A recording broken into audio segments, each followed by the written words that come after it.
Halo Bray, kembali lagi di Gaptek.id dan di video kali ini gue pengen membahas salah satu mechanical keyboard yang sering digunakan juga sama peserta setup show off. Ini adalah Noir N1 V3 yang dimana gue sering lihat peserta setup show off menggunakan keyboard yang satu ini, jadi gue lumayan penasaran juga pingin ikutan coba.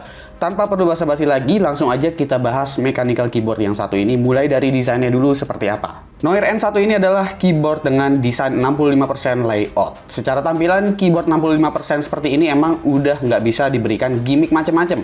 Pemilihan warna, posisi layout, font keycaps, jadi menu utama untuk jenis keyboard seperti ini. Noir N1 yang ada di gua ini adalah versi grey, meski tersedia juga varian berwarna putih. Ini pun sebenarnya nggak full grey karena ada beberapa tombol yang dibuat lebih gelap dan juga mengarah ke smoke green gitu. Warna-warna seperti ini emang akan gampang untuk nyocokin ke setup jenis seperti apapun ya, mau itu setupnya monokrom ataupun setupnya colorful. Keyboard ini nggak punya bukaan kaki di bagian bawahnya, tapi dengan konsep desain yang ergonomis, gue udah cukup ngerasa nyaman dengan ketinggian keycapsnya yang nanjak tapi rata. Fontnya juga nggak ada dianeh-anehin sih di sini, jadi ada kesan back to basic aja gitu. Oh iya, Noir juga ngasih keycaps opsional dengan font teks yang diperuntukkan bagi pengguna Mac. Desain ergonomik ini juga diterapkan di area huruf ya, yang dimana bagian kanan kirinya ini cukup rata dari atas ke bawah. Cuma gue pribadi kadang masih perlu beradaptasi karena mungkin belum terbiasa dengan tombol shift yang mengecil di sebelah kanan. Jadi kalau lagi mau mencet tanda tanya, kadang gue masih suka kepleset. Gue juga bukan orang yang ngetik dengan 10 jari, sebelah kanan gue tuh lebih pasif, jadi gue rasa itu juga bagian dari kekurangan gue, bukan kekurangan keyboardnya.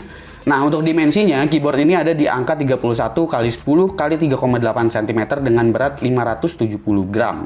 Lalu kalau kita bahas mengenai spesifikasi dan juga konektivitas dari Noir N1 V3 ini, di sini dia menggunakan switch dari Gateron ya. Yang ada di gua ini adalah versi yellow. Lalu ada versi red switch dan juga brown switch. Di sini Noir ngasih sampel Gateron switch-nya untuk nunjukin juga kalau keyboard ini tuh switch-nya hot swap. Jadi harusnya mempermudah bagi yang suka modding mechanical keyboard-nya. Keyboard ini juga dilengkapi dengan sound dampener sesuai dengan technical spec yang gue baca. Jadi memang kalau udah gue rasain, itu dia ngetiknya nggak berasa ada vibrasi yang terlalu kenceng, dan ini juga bikin suaranya jadi jauh lebih kalem lagi. Ditambah lagi, yellow switch dari Gateron ini memang adalah tipikal switch yang nggak terlalu berisik. Switch Gateron yellow ini emang tipikal linear yang noise levelnya emang cukup rendah, jadi dari suara pun nggak berasa crispy dan tetap dapetin actuation force yang lumayan. Kurang lebih kayak begini.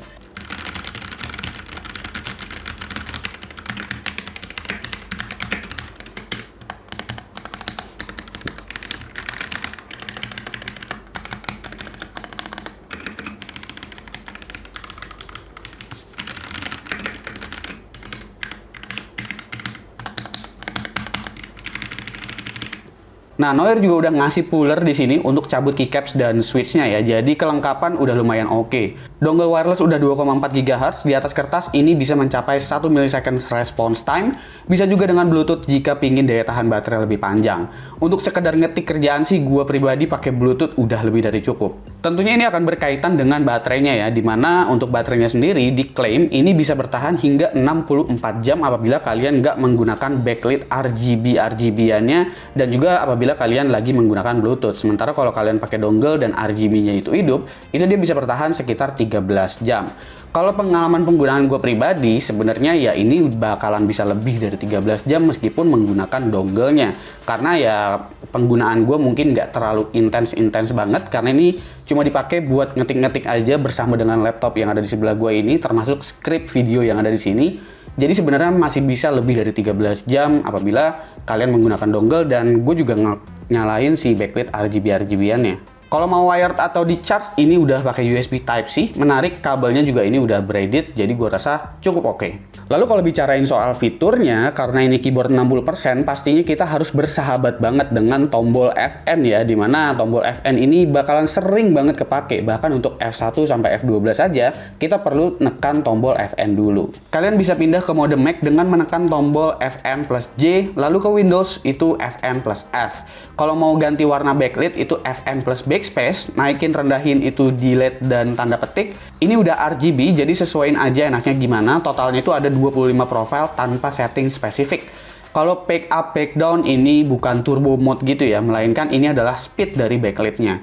Kalau mau ubah jadi mode Bluetooth, harus tekan tombol Fn plus Q. Ada makro profile juga, tapi karena nggak ada utilities, ingatan kepala kita cukup penting saat bikin, atau ubah settingan makro. Kalau misalkan kalian lupa ya, factory reset aja dengan cara Fn plus space, dan itu ditekan selama 3 detik. Pengalaman penggunaan gue sendiri sih cukup asik dengan Noir N1 V3 ini, meskipun ya sebenarnya gue sehari-hari tuh biasanya pakai keyboard yang full size gitu. Palingan ya gue nggak menggunakan ini untuk testbed gue yang sering neken tombol F1 sampai F12 kalau misalkan gue lagi setting BIOS atau sering banyak main-main angka. Kalau untuk sekedar ngetik-ngetik dokumen, nulis-nulis script, gue masih cukup enjoy dengan si Noir N1 ini.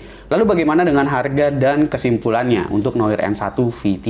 Harga resmi yang ditawarkan oleh Noir adalah Rp1.149.000, garansi selama 1 tahun. Salah satu varian mechanical keyboard yang bisa dibilang cukup komplit menurut gue. Terutama untuk mereka yang cukup entusias, abis itu hobi modif keyboardnya lagi, gue rasa bisa jadi opsi sebagai standar base-nya. Kalaupun mau dipakai out of the box, kalau udah terbiasa dengan keyboard 65% dan suka dengan tipikal keyboard yang nggak terlalu berisik, ini juga bisa jadi pilihan. Dan tentu segala sesuatu yang dibahas di video ini mengenai experience-nya sifatnya udah pasti subjektif karena ini adalah sebuah peripheral. Jadi sesuaikan dengan preferensi kalian juga apakah kalian cocok dengan keyboard yang jenisnya seperti ini.